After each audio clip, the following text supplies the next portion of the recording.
Manindog tatanan. Kindly open your Bible in 1 Peter. Ayan. 1 Peter chapter 2, verses 4 to 5. So magpadayon ang atong lesson bahin sa worship. Nana mo? Okay. Ay, naputol, no? Dari naputol, pero okay lang dari. Sige lang, 1 Peter chapter 2, verses 4 to 5. Ako sa number 4, kamu sa verse number 5, okay? Sunday school pamanda. Okay, verse number 4, to whom coming, as unto a living stone, disallowed indeed of men, but chosen of God and precious.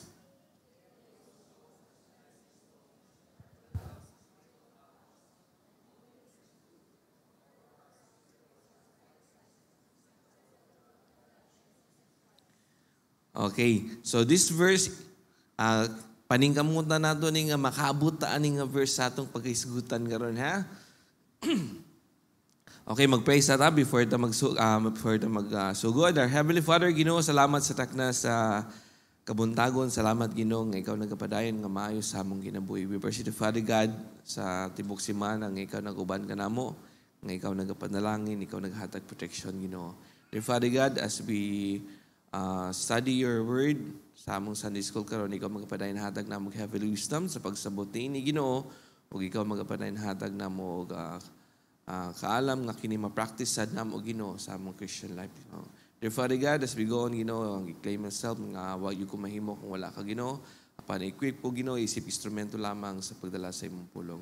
Dear Father God, bisan pa ni Pastor Ray sa iyang mga alakaw karon speaking engagement together with Ma'am Gemma and family, ikaw magapatay na bless kanila, Ginoo, ikaw magapatay na hatag na protection. In Jesus' name we pray. Amen. Please be seated. So, ang lesson natin, padayon tagyahapon sa worship. Okay. So, before na magpadayon, musta gani ang worship? What is worship gani? What is worship? 2 words.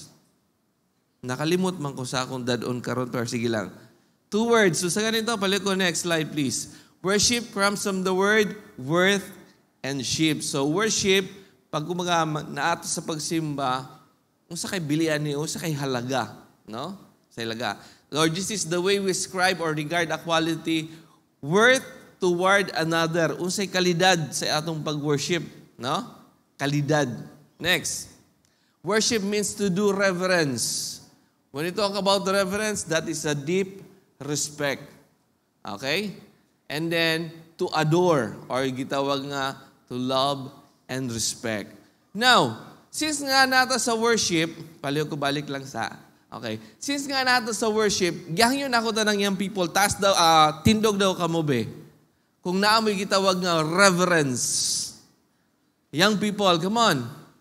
Young people, boss pasahot young people, you are not yet married. So, wala pa kay anak. Okay? Gamay lang.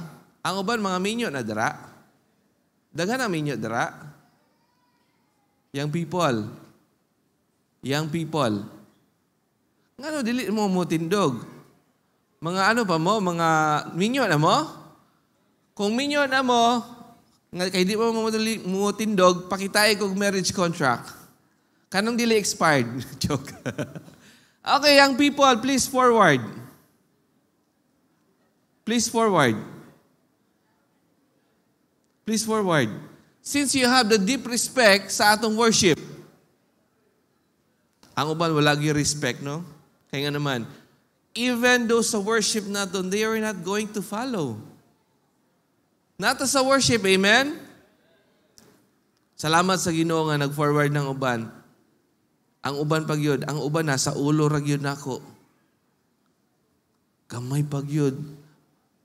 Oh, tindog sa ta, wala pa ta ko nag-ingon lingkod ta. Okay.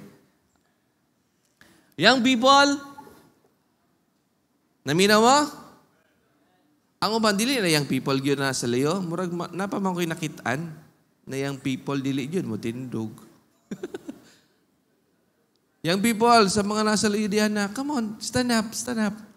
Dili ni ano ha, dili ta mo gikasaban ron ha. Okay. Sa atong worship, if you have the deep respect, musunod yun kita. Okay? Young people, buhi pa inyong mga ginikanan? Okay. Kung buhi pa inyong ginikanan, you must have the deep respect also nga bisan mo sa ilahang isugo, musunod kita.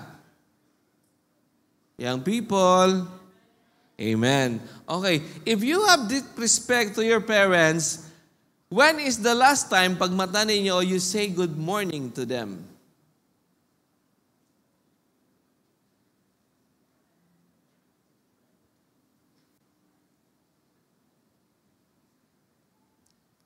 Nihilom na lang ito. O, lahi na po, please be seated, young people. Oh, parents, stand up. Parents to food? Parents, come on. Oh, mga married. Okay, married, everyone. Okay, thank you very much sa inyong pagtindog.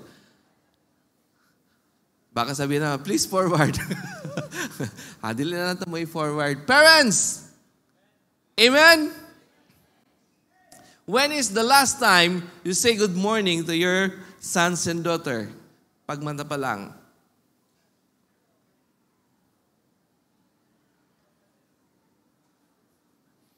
Sure, wala naman sila dire. Ang uban pa ganino, wala pag yun ni mata ang bata, pukaw yun, good night, good morning. Parents, no? Kaya nga naman, respeto manggihapon nato na sa atong mga anak. Pero sad to say, young people, take a look at mga nagtindog. Young people, tanawa mga parents ning tindog karon. Ayaw mong sigig lingi, ayaw mong sigig tabi, naata sa worship karon. This is the parents nag-sacrifice para sa mga anak. Kung panalitan, wala man akong mama, papa, diana, dapat na sila karon diri kuyugan ninyo. Why? You must have the deep respect to your parents, kuyugon sa ninyo. Sir, layo man amuang, uban ganina, sa Palawan, ang uban na, kanang nara diri karon, kuyugan ninyo, inyong mga parents. So that they will know nga, uy, nag-respeto gid ko sa kong anak. Kaya naman, nakita niya, young people, take a look at the parents. Come on. Take a look at the parents. They sacrifice and then what? Ang uban, dili man na makita nga nagsimba ka. Ang uban, nakabalo ka, naala ka sa baptist. Pero I hope makita nila, kining mga parents diri karon is a good example para sa ilang mga anak. Sir, good example. Sa may paitabuan na sa deep respect. Take a look at this one.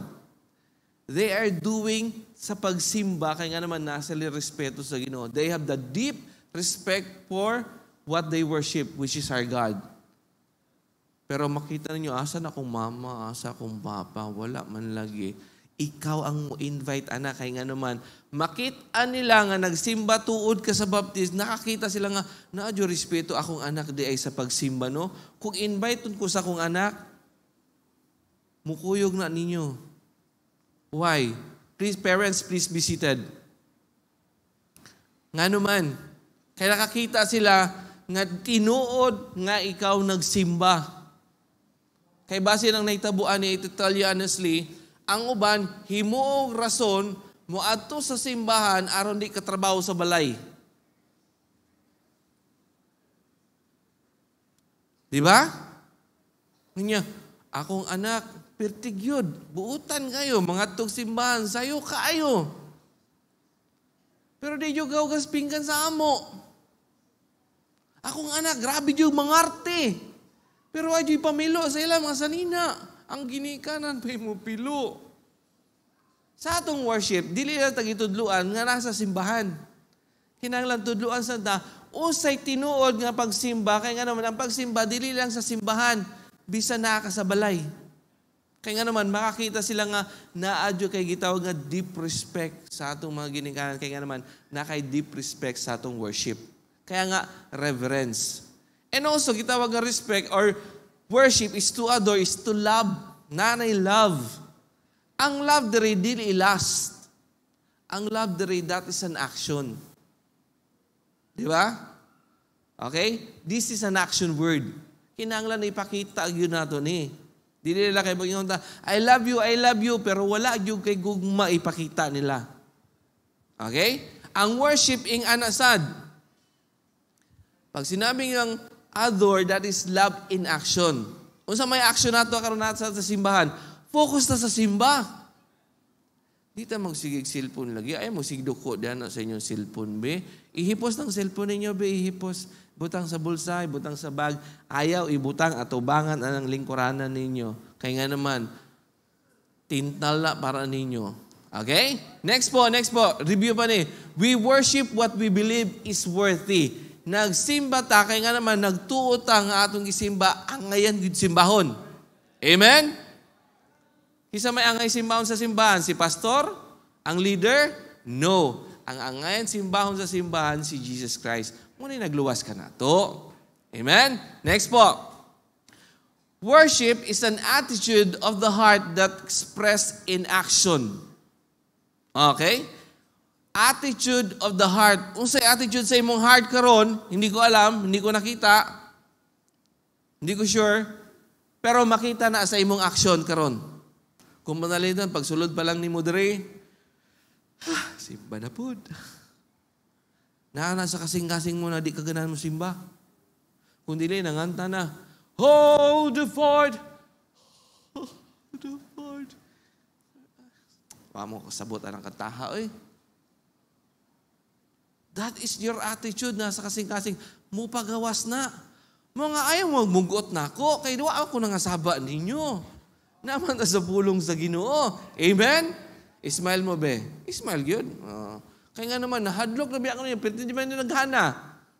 Tapos niya, sige rin, pangasaba ni kada Domingo, bantay, ragyo kag sa gawas. Ayaw po rin tawon, ha? Okay. Worship, that is an attitude of the heart that express in action. Next. When we worship God, okay ha? We come to Him with a recognition of who He is. Kisa ba atong Ginoo? Kaila ta kung kisa atong Ginoo? Tinuod jud ka nga kaila ka sa imong Ginoo nga imong gisimba? So you must have this kind of attitude nga, maminaw jud ko. I recognize nga ang akong Diyos nga naa sa akong kasing-kasing tinuod ni. So, I recognize pag musimba ko, simbag yun ko. Okay? Recognition of who He is and with a desire to express our feeling of adoration to Him. So, sa atong pagsimba, dili atong tanawon ang atong tapad kay gwapa or gwapo. Okay? Dili ta mo tanaw or mo tanaw sa uban niya, usa man na siya, oy. Usa man ay pagka sudlay niya, murag di makabalo manudlay. Usa man ay saninaan niya, murag okay na, di pa plansahon. Ayaw anhid sa simbahan kay manaway ka sa uban. Ang niyani ka dali sa simbahan, tungod kay recognize ni mo nga ikaw na luwas pinagi ni Jesus Christ, siya ay imong simbahon. Aron di ta mapandol sa uban. Kaya nga naman, tanawa na ito matag-usab, bisan ako, mapandol to eh. Kaya nga naman, we have our own weaknesses, nga makakita tang, kini siya ganito, ganyan. Ay, nagtanawa, ang tanawa na to, ang nagluwas ka na to. Kaya mo atong gisimba karon. Amen. Amen. Next po. Okay. So si Jesus Christ atong gisimba, tanaw na to kung worth it ba timbaon si Jesus Christ. In Revelation chapter 4 verse 11, Thou art worthy, O Lord, to receive glory and honor and power, for Thou hast created all things, and for Thy pleasure they are and were created. Nakuha na to? Sa Revelation, giina siya nga, angayan yun ka. Ngaman, O Lord, to receive glory. Kung saan na ito paghatag glory sa atong Ginoo, nga bisan mo sa atong ginabuhat, basta magsimba ta.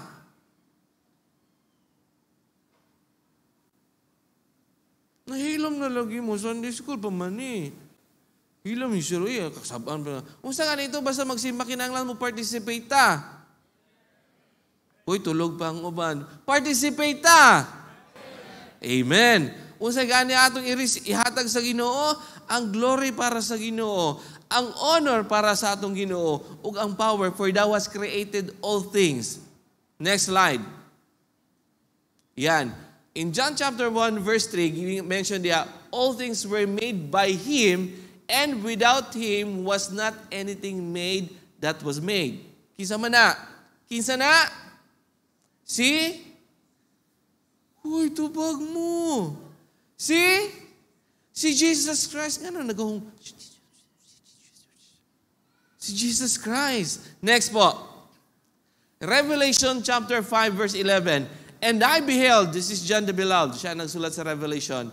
And I heard, una I beheld, and I heard the voice of many angels.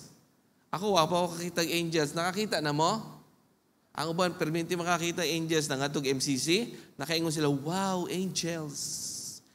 Fallen lang. No? Mga kabataan, kung magsuroy-suroy gani mo, dili nyo ipakita inyong mga pusod. Sakto yun yung sanina. Dili, mga foreign angels nang nahitabo. Imbis na angels, wow, kato siya, baptist gitu ba? Pero pag abot dito sa MCC, kay naglaag-laag ta, panagsa makasuroy-suroy mang yun ta, agoy, ay, hala, baptist. Ako na inaulaw, hindi na ako tanaw.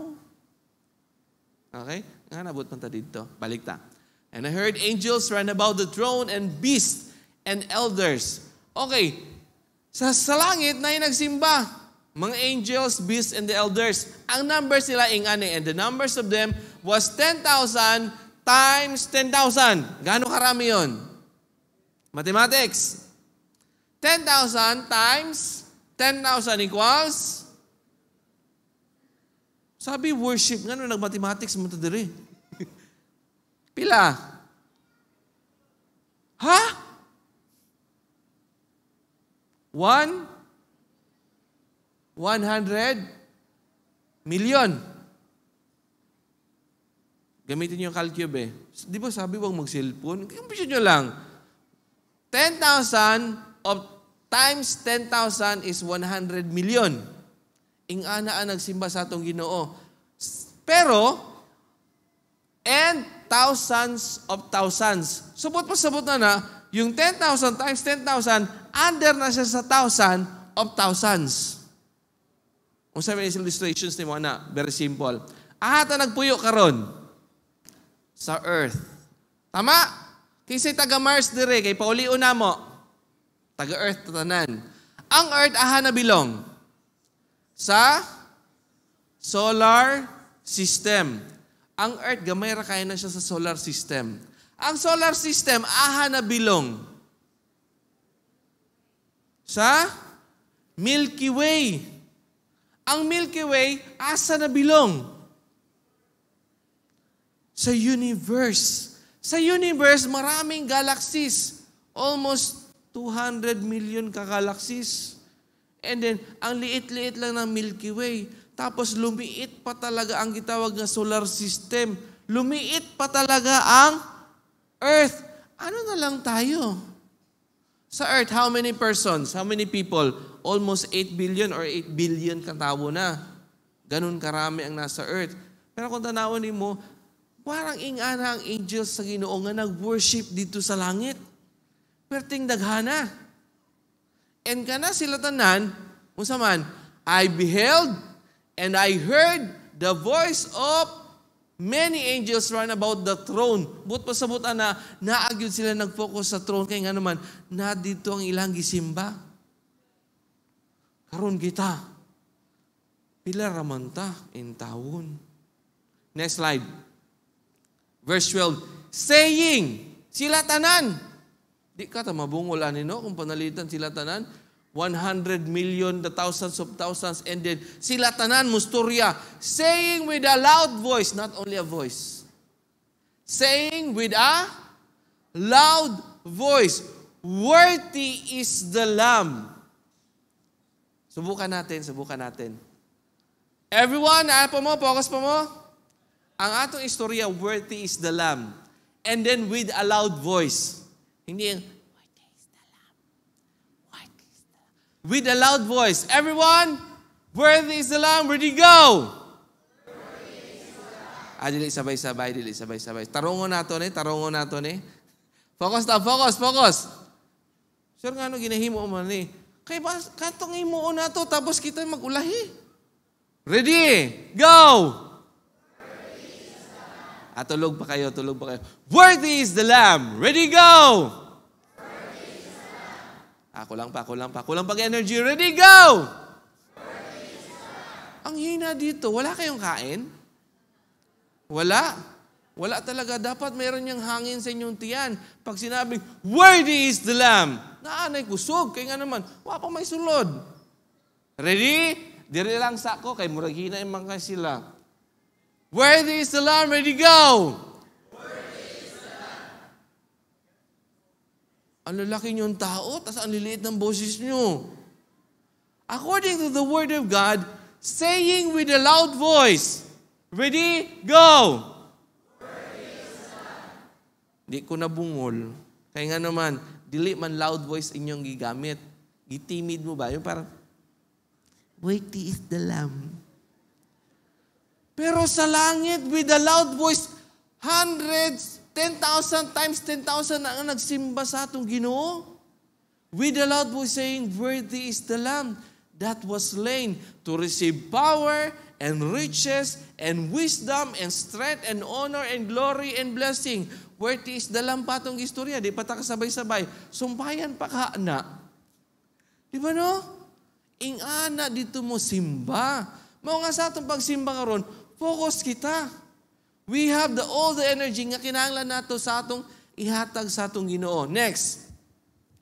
And every creature which is in heaven and on the earth and under the earth and such as are in the sea and all that there are in them heard I saying, blessing and honor and glory and power be unto Him.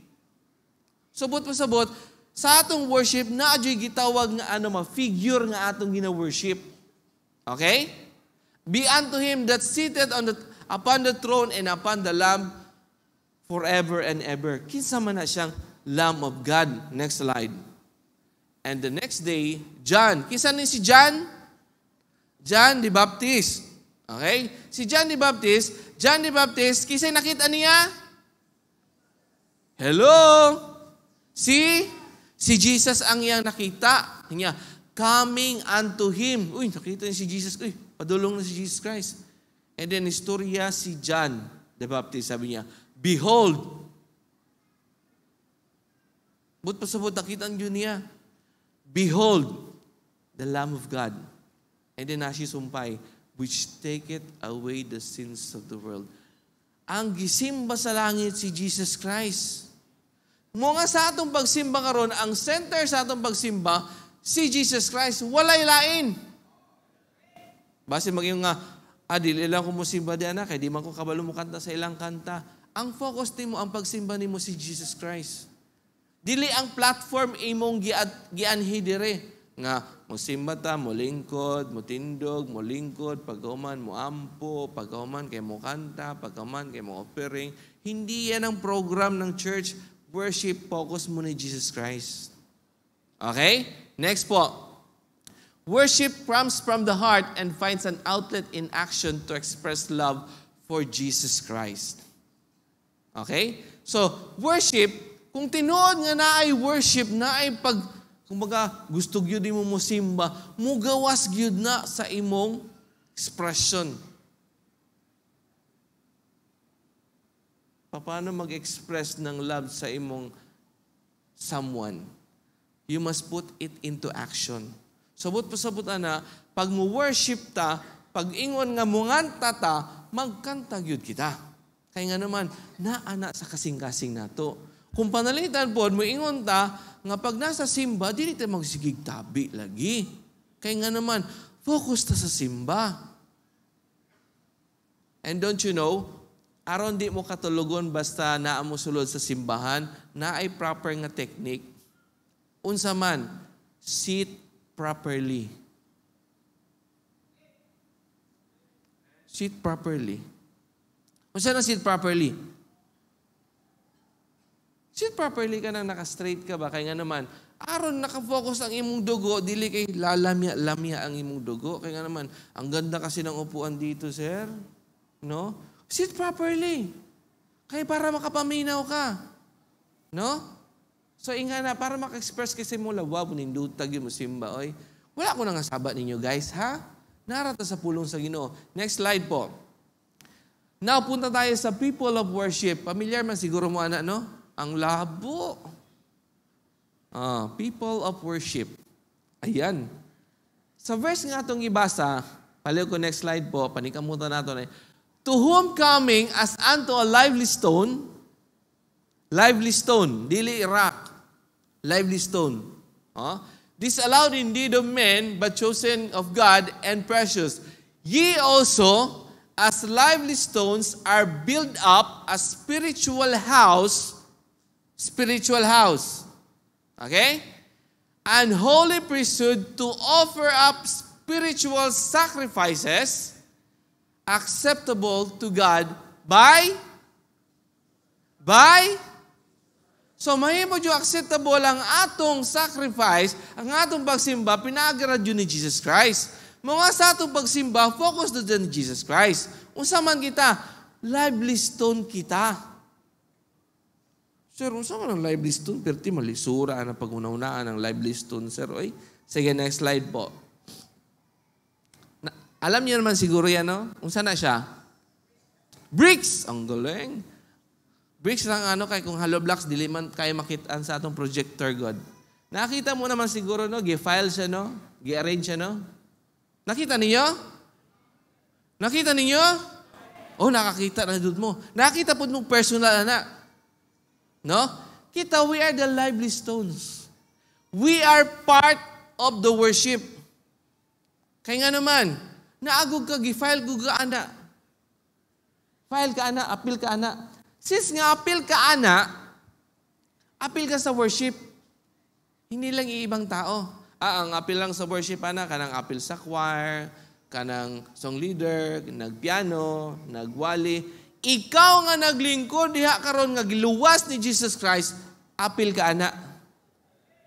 Subot po sabot sa atong worship, appeal ka sa pagsimbag yun. Kay lisod kaayo, ngayon ka, naara ka dire, spectator lang ka. Hindi ka spectator.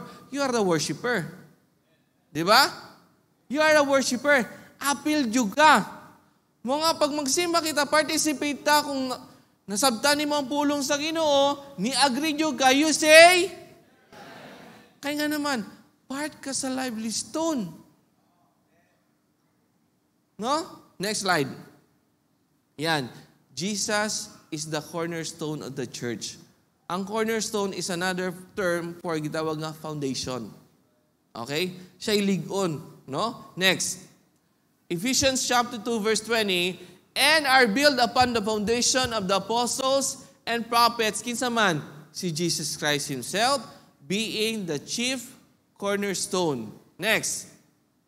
Ito, makita niyo naman siguro, no? Klaro ba? Nakita niyo yung mga malalaking stones dyan, ha? Di mong gunak matudlo. Nakita ba ninyo? Muduol ko kay parang nindot kayo. Okay, next. Okay, wala pa. Balik. Balik, day. Balik. Okay. Okay, nakita nyo ito mga to? Yung iba nakakita dito. Okay, dito ko natudlo. Ang ba na dito? That is the chief cornerstone in which that is the foundation. Sa foundation na diya nakakonect ang mga stones or kanang gitawag ang mga gagmay nga rocks na dayon, gagmay nga mga stones dayon. Kaya nga naman, without the foundation, lisod kay mo barog na. Lisod kay mo barog. No? Mga kita mga Kristohanon, kita connected tatanan ni Jesus Christ. Mga sa atong pag-worship, apil ka. Amen? Mga kung panalitan, na ay magpabadlong dana sa inyong mga palibot-palibot, apil ka mo badlong ana. Kaya nga naman, apil ka sa worship. Dili trabaho sa usher, amo badlong, kay tapad man na nimo. Lalo na yung natutulog dyan ngayon, siku-sikuha na ninyo, uy, pang mata mo, kay nagsimba kita, wata sa hotel. Amen? So sa atong pag-worship, ang gi-focus nato, we are connected in Jesus Christ. Since nga luwas ta, connected ta, musimbag yun kita. Okay po? Okay po? Okay. So, because we are connected to Jesus Christ, we are the lively stones that make up the spiritual house of the church. Subot pa subot, ana, dili ang simbahan, kini nga simbahan, dili na simbahan, building man ni siya. Kita ang simbahan. Since nga kita ang magsimbahan, kita ang mo-build sa atong church. Dili nato daoto natong simbahan. We must build our church. Amen. So, unsa man pamaagi nga ma-build nato atong church? In any way that you can do, take good care sa atong facility. Nakakita ta mga bata, gitindog-tindugan ang lingkuranan, madaot ba in taon po na. Di ba no? Ang purpose kasi sa lingkuranan, para lingkuran, dili para tindugan. Sir, bata raman na siya. Karon na abay, pero sa mga bata, daghan na ba yung guba sa atong church facilities? Amen? Okay. And then kung makita ninyo, base na ara dire, bisan sa CR, makakita at mga bata nagdula, badlungan sa nato. Dili kay murag, wala kang nakita. Murag tag mga buta, no? Wala kay nadungog nga, bisag tapad din mo, nagsaba-saba na, murag wala ra ka nadungog. Kaya nga naman, para kang hindi part sa atong church. Naara ka dire for the sake nga naara ka dire. No, we must appeal gyud kita. Appeal gyud kita sa atong pagsimba. Amen. Okay. So, I'm not saying I'm a perfect parents, no? Pero mga ginikanan po, ato pong atong mga bata, ato dyan ang madlungon. Okay? And then, ayaw nyo ikasakit na ko niha or permitin na akong balik-balik ani. Ang mga bata nato, basta nasa simbahan, ay tagaig silpon. Paano sila magiging part sa atong pag-worship kung ang focus nila nasa cellphone? Cocomelon! Yan ang naintindihan sa mga bata na to, Cocomelon. Kung nila, nakita nyo siguro yung video sa bata, no? Na hilak ng bata, bago man kay kantang, Johnny, Johnny, mo tubog ang papa, bata! O, nakabalog yun ang uban. Eating sugar. O, dapat amen yan, dili ganun. Huwag kayong ganyan. Huwag niyong isanayin ang mga bata ninyo pag magsimba nasa cellphone. Focus nila. Dapat ang tubag nila, amen. Yan ang focus kaya. Sila diri wala na. Dili yung ka-focus.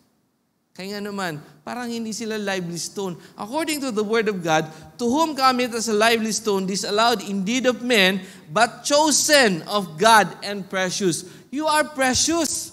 So kinahanglan appeal ka sa pagsimba. And also, a lively stones are built up spiritual house. No? A holy priesthood to offer up. Siyempre, ang maka-offer up sa spiritual, gitawag na sacrifices, yung mga spiritual part lang sa atong simba. Kung party ka sa atong pagsimba, apil ka sa nag-sacrifice. Unsa man ang sacrifice ni mo, daghan kang pwedeng i-sacrifice. Pero nakakadiri, salamat sa Ginoo. Naminaw ta sa pulong sa Ginoo. Kaya naman, nagsakripisyo man kita. Okay? So, I hope nga, basin magunaw na mo ha, akong utruhon. A church is not the building, but we are the lively stones that are solidly connected to Christ Jesus. Are we saved? Are we saved? Part sa simba. Part sa simba. Buot pasabot ng part sa simba, basta magsugod ng simba, naa ka. Mahuman ang simba, dili kay, paminaw ha? Dili kay, mahuman ang simba, tsaka pa tayo lalabas. Amen? Dili kay, manindog ta kay mag-ampo, ning layas na ka. Bantay mo sa luyo. Kay tanaw, guys, young people, basta mo simba, wala pa galing na human sa prayer na amen, hindi ka muna lalabas. Bakit makakasasimba? Sir, di mo kami lalabas. Pero late man po ka naabot. Kung sa'yo oras ato simba kanina? Pag alas 6 nagsugod na og kanta.